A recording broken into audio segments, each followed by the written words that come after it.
This is my student support system. Keep watching, keep learning. Hello students, आज की class में आप सबका स्वागत है। आज हम स्टडी करने वाले हैं मटेरियल मैनेजमेंट के बारे में। ये लेक्चर बहुत ही इंपॉर्टेंट है, कई बार ये क्वेश्चन एग्जाम में आता है। ये लेक्चर आप हिंदी में देख रहे हैं और यदि इंग्लिश में आपको स्टडी करना है तो आई बटन पे क्लिक कर सकते हैं, वहाँ पर आपको इंग्लिश लेक्चर का लिंक मिल जाएगा। चलिए जानते हैं कि मटेरियल मैनेजमेंट क्या है। मटेरियल मैनेजमेंट या सामग्री प्रबंधन किसी भी हॉस्पिटल या हेल्थ सेंटर के लिए बहुत ही ज़रूरी है। वहाँ पर जितने भी आइटम्स यूज़ होने वाले हैं, चाहे वो डिस्पोजल हैं, चाहे वो रीयूजेबल हैं, उन सब का एक प्रॉपर मैनेजमेंट, प्रबंधन, वो बहुत ज़रूरी है। और इसी रूप में इसको परिभाषित किया गया है कि जो भी मटेरियल हो, उसका रखरखाव और उसकी उचित आपूर्ति समय पर, खरीद, स्टोरेज, वितरण, वो सब प्रॉपर एक सिस्टम के तहत हो। उसी सिस्टम को हम और उसी प्रबंधन को हम सामग्री प्रबंधन या मटेरियल मैनेजमेंट कहते हैं। मटेरियल मैनेजमेंट चाहे वो अस्पताल हो या स्वास्थ्य केंद्र हो, सभी कार्यों के लिए एक सेंट्रलाइज्ड सिस्टम होना चाहिए, यानी एक अलग डिपार्टमेंट हो जो पूरे हॉस्पिटल के सप्लाई और वितरण, खरीदारी, इन सब के लिए उत्तरदायी हो। इसी प्रकार जो स्टराइल सिस्टम है या जो आइटम्स दोबारा यूज होने हैं, उनके लिए भी एक सेंट्रल सिस्टम, सप्लाई सिस्टम होना चाहिए, ताकि क्वालिटी और क्वांटिटी एंश्योर की जा सके। मटेरियल मैनेजमेंट में बेसिकली 3 रणनीतियां अपनाई जाती हैं, 3 स्ट्रेटेजीज होती हैं, जिसमें सबसे पहले है कॉर्पोरेट स्ट्रेटेजी, जिसके तहत ये ध्यान रखा जाता है कि जो भी आइटम परचेज किया जाना है वो उचित कॉस्ट पर हो, यानी फालतू का एक्स्ट्रा एक्सपेंडिचर ना किया जाए। और उस कॉस्ट में नॉर्मली खरीद से लेकर रख रखाव तक का सारा जो टोटल एक्सपेंडिचर है वो शामिल होता है, और लोवेस्ट पॉसिबल कॉस्ट पे हम इसको मैनेज करना है। दूसरी स्ट्रेटेजी है कि हमें ये सुनिश्चित करना है कि जो भी मैनेजमेंट हमें कर रहे हैं इसका मटेरियल का, उसका प्रॉपर मॉनिटरिंग सिस्टम हो, यानी कोई ना कोई उसको सुपरवाइज करने के लिए हो, ताकि अच्छी तरह उन चीज़ों का रख रखाव हो और कोई भी चीज़ वेस्ट ना हो। और तीसरा होता है हमारे पास सभी सामग्रियों का तत्काल उपलब्धता होना चाहिए। ऐसा नहीं कि सामान हमारे पास है, बट जरूरत के समय वो मिल ही नहीं रहा या प्रॉपर सप्लाई नहीं हो पा रही, बहुत सारे झंझट करने पड़ रहे हैं, बहुत सारे लेटर वगैरह लिखने पड़ रहे हैं, तब तक जो जरूरत है वो खत्म हो जाएगी। तो ये भी एक महत्वपूर्ण रणनीति है। तो इन 3 रणनीतियों के तहत हम मटेरियल मैनेजमेंट या सामग्री प्रबंधन करते हैं। नेक्स्ट क्वेश्चन आता है हमारे पास कि क्यों मटेरियल मैनेजमेंट क्यों करना है, अर्थात इसके उद्देश्य क्या है। मेन उद्देश्य इसका होता है कि सही समय पर, सही जगह और सही लागत पर, सही मात्रा में, सही गुणवत्ता वाली सामग्री की उपलब्धता सुनिश्चित करना। इसके अलावा जो मटेरियल है उसको बर्बादी से रोकना, उपयुक्त यूज करना, सरप्लस ना हो इसका ध्यान रखना, और वस्तुओं का उचित भंडारण सुनिश्चित करना। इसके अलावा जो ऑब्जेक्टिव है वो है कि आवश्यकता के अनुसार वस्तुओं का आसानी से रिट्राइवल हो सके, यानी इजीली वो अवेलेबल हो सके, वो सुनिश्चित करना। भंडारण के कारण होने वाली वस्तुओं की टूट फूट, उससे रोकना, उचित भंडारण हो, और जहां पर उस वस्तु का यूज होना है वहां तक प्रॉपर वितरण या डिस्ट्रीब्यूशन सुनिश्चित किया जाना, ये एक ऑब्जेक्टिव होता है प्रॉपर मटेरियल मैनेजमेंट का। अब हम देखते हैं कि इसके अलावा जो अन्य ऑब्जेक्टिव है उसमें ये चीजें भी शामिल होती है कि जो यूज की चीजें हैं उसका ऑप्टिमम यूज हो, वेस्टेज बिल्कुल ना हो, ये मटेरियल मैनेजमेंट में आएगा। जो भी चीजें आप यूज कर रहे हैं, जो भी रिसीव हुआ है, डिस्ट्रीब्यूट हुआ है, उसका प्रॉपर रिकॉर्ड मेंटेन किया जाए, वो भी मटेरियल मैनेजमेंट में आएगा, जिसमें इन्वेंट्री और रजिस्टर शामिल होते हैं रिकॉर्ड के, और न्यूनतम संभव लागत पर उस सामग्री को, यानी best possible item, best usable item हम सुनिश्चित करें। इस सब को हम ऑब्जेक्टिव मानेंगे, या इन ऑब्जेक्टिव्स के लिए हम मटेरियल मैनेजमेंट करते हैं। तो इस क्वेश्चन का आंसर हमें मिल गया कि हमें क्यों करना है ऑब्जेक्टिव्स ऑफ मटेरियल मैनेजमेंट। अब आता है फंक्शन। मटेरियल मैनेजमेंट में हम करते क्या है, क्या होता है इसके अंदर। बहुत सारी एक्टिविटीज इसके अंदर शामिल होती हैं। जैसे शुरुआत होती है कि योजना बनाना, क्या क्या हमें खरीदना है या लाना है हमारे डिपार्टमेंट में, किन किन वस्तुओं की जरूरत है, तो डिमांड बनाना। उसके बाद खरीदारी या आउटसोर्सिंग करना, लेकर आना, प्रोक्योरमेंट करना। उसके बाद आए सूची नियंत्रण, मतलब इन्वेंट्री कंट्रोल, अर्थात स्टोरेज, उसका भंडारण करना और उसको प्रॉपर डिस्ट्रीब्यूशन करना, ये सब इन्वेंट्री कंट्रोल में आता है। इसके अलावा मानकीकरण और मूल्यांकन, यानी जो भी चीजें हमें रिसीव हुई है वो प्रॉपर है या नहीं, एक स्टैंडर्ड चीजें होनी चाहिए, उसको इवेल्युएट करेंगे। परिवहन और हैंडलिंग भी इसके अंदर शामिल होता है। निरीक्षण और गुणवत्ता नियंत्रण, क्वालिटी कंट्रोल, क्वालिटी की चीजें होनी चाहिए, उनको इंस्पेक्ट करेंगे, बार बार देखेंगे। मूल्य विश्लेषण, ये वैल्यू इंस्पेक्शन या मूल्य विश्लेषण भी बहुत जरूरी है। नहीं, कोई आर्टिकल हम खरीद रहे हैं तो सही रेट पे हो, कम गुणवत्ता की, ज्यादा महंगी नहीं, या ज्यादा अच्छी ज्यादा महंगी भी नहीं। तो जो भी हम चीज खरीदें उसकी वैल्यू सुनिश्चित करें कि उसकी लागत सही हो। इसके अलावा जो भी अधिशेष या सरप्लस चीजें हैं या ऐप प्रचलित हो गई हैं, ऑब्सोलीट हो गई हैं, अब यूज नहीं हो रही, उनका स्पेशल सही तरीके से निपटान किया जाना। ऐसे नहीं कि वो स्टोर में पड़ी हुई है, जगह घेर रही है, नहीं, या कहीं वेस्ट में पड़ी हुई है, ऐसा नहीं। और उसके अलावा वितरण, यानी डिस्ट्रीब्यूशन, चीजों का जहां पर उसका यूज होना है वहां तक पहुंचाया जाए, ये सारी एक्टिविटीज होती हैं। अब इन एक्टिविटीज को कंपाइल करते हैं हम कि प्रोसीजर जो मटेरियल मैनेजमेंट हो वो क्या है। प्रोसीजर का मतलब एक स्टेप बाय स्टेप सिस्टम। तो मुख्य रूप से 6 स्टेप या 6 सिस्टम है मटेरियल मैनेजमेंट की। कि सबसे पहले तो मांग या अनुमान लगाना, रिक्वायरमेंट कितनी है चीजों की, किन किन चीजों की आवश्यकता है, उसकी एक लिस्ट बनाना। उसके बाद आता है उपार्जन या क्रय करना, मतलब चीजें खरीदना या लेके आना, प्रोक्योरमेंट करना। उसके बाद नेक्स्ट स्टेप होता है प्राप्ति एवं निरीक्षण, यानी जैसे ही चीजें आई उनको निरीक्षण करेंगे।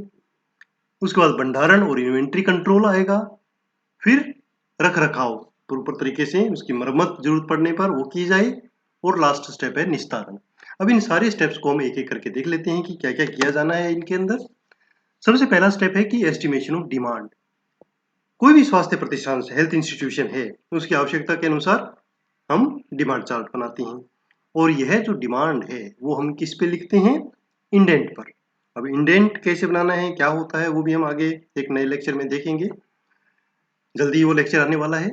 तो इसमें मुख्य रूप से हम ये मानते हैं कि जो भी वस्तुएं चाहिए उसका नाम, क्वांटिटी कितनी चाहिए, अभी हमारे पास कितनी है, और कितनी आवृत्ति में, यानी कितनी बार हमें महीने में या साल में वो चाहिएगी, ये सारा एंटर उसमें किया जाता है। तो इंडेंट मंगवाएंगे, जो भी हमारे डिपार्टमेंट है, सभी जो डिपार्टमेंट है हमारे इंस्टीट्यूशन के, उन सब से इंडेंट मांग लेंगे। तो वो इंडेंट का जब सारे आ जाएंगे तो हमें पता लग जाएगा कितना रिक्वायरमेंट है। उसके बाद जो खरीदने वाली अथॉरिटी होती है, जिसको पावर है, जो टीम बनाई हुई है परचेजिंग करने के लिए, वो बैठेगी और उनका वैल्यू एनालिसिस करने के बाद चीजों का एक फाइनल रिक्वायरमेंट पत्र या डिमांड तैयार कर लेगी। उसे हम कहते हैं अंतिम मांग सूची। वो प्रिपेयर करने के बाद फिर नेक्स्ट स्टेप आता है परचेजिंग और प्रोक्योरमेंट। आवश्यकता निर्धारित करने के बाद अगला चरण खरीद है, जिसका मतलब है कि आवश्यक वस्तुएं लेकर आना। अब खरीदारी के लिए अलग अलग सिस्टम है। गवर्नमेंट ऑफ इंडिया ने जो इस हमारा परचेजिंग का डिपार्टमेंट है, DGS&D, उसने एक ऑनलाइन प्लेटफॉर्म तैयार किया है, जेम। तो गवर्नमेंट इंस्टीट्यूशन जो भी परचेजिंग करेंगे उनके लिए आवश्यक है कि वो जेम से परचेजिंग करेंगे। जेम क्या है, गवर्नमेंट ई मार्केट प्लेस। वहाँ पर सारी चीज़ें, वेंडर्स वहाँ पर रजिस्टर्ड होते हैं और वहाँ पर लिस्ट होती है आइटम्स की, जो आइटम डालना है वो वहाँ से परचेज करेंगे। ये जो जेम है या सरकारी ई मार्केट प्लेस है, वो दोनों के लिए फायदा है, जो सेलर है उसके लिए भी और जो खरीदार है उसके लिए भी, उनके हितों की रक्षा इसके अंदर होती है। इसके अलावा जो प्राइवेट इंस्टीट्यूशंस हैं वो ओपन मार्केट से भी बिडिंग या निविदा के द्वारा चीजें परचेज कर सकते हैं, वस्तुएं परचेज कर सकते हैं, चाहे मेडिसिन हो चाहे परमानेंट आर्टिकल हो। और जो स्मॉल इंस्टीट्यूशन है, लाइक सब सेंटर है, PHC है, वो अपना प्रोक्योरमेंट अपने हायर इंस्टीट्यूशन से करते हैं। जैसे डिस्ट्रिक्ट कोई स्टोर है तो वहां से वो चीजें ले आएंगे। तो मेन जो खरीदारी करेगा वो डिस्ट्रिक्ट स्टोर करेगा, हमें तो वहां से प्रोक्योरमेंट करना है या वहां से रिसीव करना है। तो ये सिस्टम होगा प्रोक्योरमेंट और परचेजिंग। इसके बाद जो हमें ऑर्डर किया गया है वो सामान रिसीव होगा। तो जो हमारे पास स्टोर है, चाहे वो सब सेंटर का स्टोर है, चाहे पीएचसी का स्टोर है या हॉस्पिटल का स्टोर है, वहां पर चीजें हमें रिसीव करनी है। अब स्टोर के लिए ध्यान ये रखना चाहिए कि जो भी चीजें स्टोर में आई है उसका प्रॉपर रिसीव हो और इंस्पेक्शन यानी गुणवत्ता को चेक करना जरूरी है। तो एक टीम उसमें भी गठित की जाती है जो गुणवत्ता निरीक्षण करेगी। उसके लिए एक रैंडम नमूनाकरण सिस्टम करते हैं कि रैंडम कोई भी एक सैंपल उठा लेते हैं और उसकी केमिकल या फिजिकल जांच की जाती है। अगर वो सही है तो फिर हम उसको एंटर कर लेंगे हमारे स्टोर में। अब आता है कि जो भी स्टोर होगा वो विक्रेताओं और मांगकर्ताओं यानी जो सप्लायर है जो वहां तक सामान पहुंचा रहा है और जो इंडेंट लेने आएंगे उनकी आसानी के लिए सुलभ होना चाहिए, यानी इजीली वहां तक एक्सेस होनी चाहिए। गाड़ी जा सकती हो, सामान रख सकती हो, ला सकती हो। और स्टोर का जो साइज है वो सफिशिएंट होना चाहिए कि सारी मेडिकल मेडिसिन और जो इंस्ट्रूमेंट्स हैं, आइटम्स हैं, वो सारे वहां पर रखे जा सकें इजीली में। ऐसे नहीं कि बाहर बारिश में भीगते हुए पड़े हैं, ऐसा नहीं। प्रॉपर स्टोरेज के लिए स्पेस होना चाहिए और स्टील एलमीरा, उनमें शेल्फ, ये सब अरेंजमेंट होना चाहिए जो भी स्टोर है।